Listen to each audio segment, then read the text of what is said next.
I want you to watch what the leader of Hezbollah told the world after thousands of pagers and walkie-talkies exploded in his people's hands.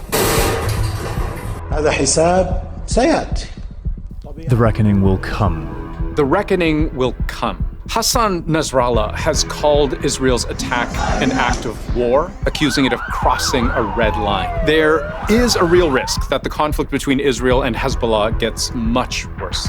Israel claims to have hit more than 300 Hezbollah targets just this morning. Hezbollah says it has fired rockets at northern Israel in retaliation. The last year in Gaza has shown the world what Israel is capable of militarily, but Hezbollah has not yet revealed its maximum fighting strength. So how powerful is Hezbollah? This is a highly capable group. In fact, in my opinion, it's probably the most capable violent non-state actor in the world.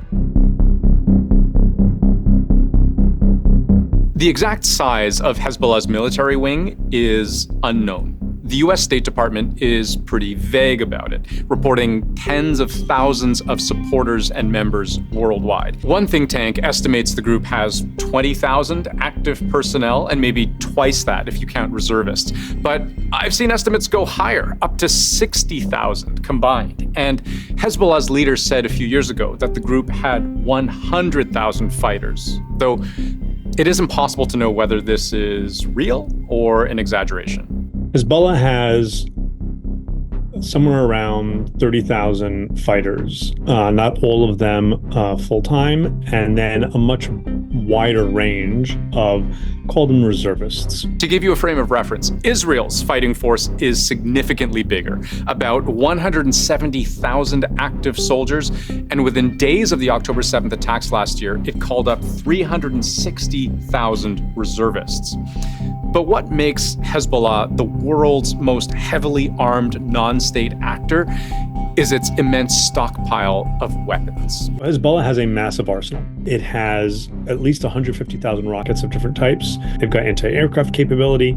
They've got anti-ship capability. They have surface, land to sea missiles. And then they have a huge stockpile of small arms.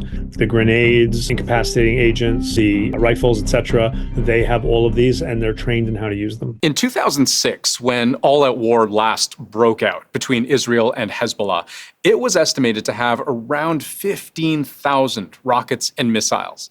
Today, estimates go as high as 150,000, or about 10 times that amount. And that arsenal is varied. As you can see in this analysis from the Center for Strategic and International Studies, that's a think tank based in Washington, much of Hezbollah's arsenal is assembled from Chinese, Russian, Syrian, Iranian technology. Even Israeli missiles have been captured and reverse engineered. Now, most of Hezbollah's heavy weaponry is unguided, short-range, man-portable, the kind of rockets you can shoot from the shoulder or from mobile vehicles. Fairly easy to move around. But it also has long-range, ballistic, precision-guided missiles that can travel hundreds of kilometers, effectively capable, Hezbollah says, of striking anywhere within Israel. They have rockets that you fire in a general direction, and maybe it goes in that direction, and maybe it veers left or right. They have others that you don't aim at a town or at a neighborhood or at a building but a window. That obviously presents a huge problem. With 150,000 rockets, the ability to literally fire thousands of rockets a day for a very long period of time, it means that they can overwhelm even Israel's 4-tier air defense system, which is probably the most sophisticated in the world. And on the matter of more advanced weapons like drones, this summer, Hezbollah published a widely circulated 10-minute surveillance video from a drone they claim to have photographed sensitive areas, including an Israeli military base and a secure manufacturing facility belonging to the company that supplies the Iron Dome itself. The footage made headlines because it was embarrassing for Israel. We are preparing and building solutions for those capabilities, said the IDF's chief of staff at the time. But all of this only really illustrates half of what makes Hezbollah a threat to its enemies. The other half is political. Hezbollah literally means party of God, Hizb Allah. They represent Shiite Muslims, who are about a third of Lebanon's population, and they're supported by the region's major Shiite government in Iran, a nuclear power with one of the most capable militaries in the Middle East. Hezbollah is the threat it is because of Iran. And I don't mean the ideology, I mean the material support. That includes things like intelligence training, going to Iran for all kinds of military training, but it also means cash and it means weapons. Hezbollah is widely seen as an Iranian proxy force, in the sense that they've been trained and funded by Iran. The US State Department figures that support amounts to hundreds of millions of dollars a year. The U.S. State Department reports that Iran provides approximately $800 million, sometimes more, to Hezbollah in cash a year. And that's how Hezbollah maintains offices and salaries, et cetera, et cetera. But Hezbollah also extends that support to much smaller militias that, in turn, indirectly extend its sphere of influence in the region.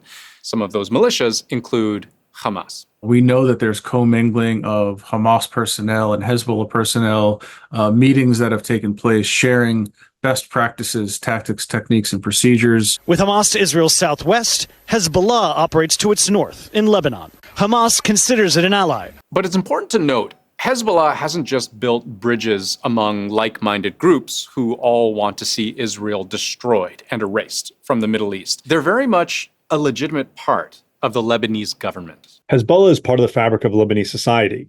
This is a group that's long gone beyond just being an insurgent organization, and it often fills gaps that the Lebanese state is either unwilling or unable to provide. Hezbollah has a reputation as being a state within a state, stronger militarily than even Lebanon's own army, with dozens of its members elected to parliament over a period of nearly 30 years.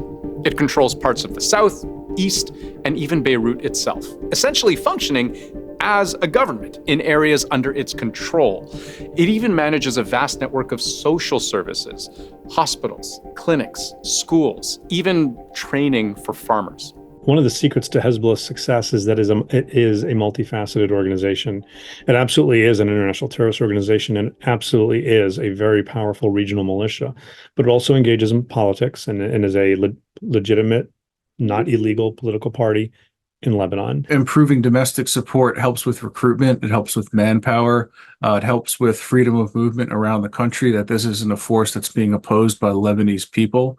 And so I think, on multiple levels, it's useful for Hezbollah to continue working to cement its political legitimacy. What this all adds up to is a threat that Hezbollah's enemies must take seriously.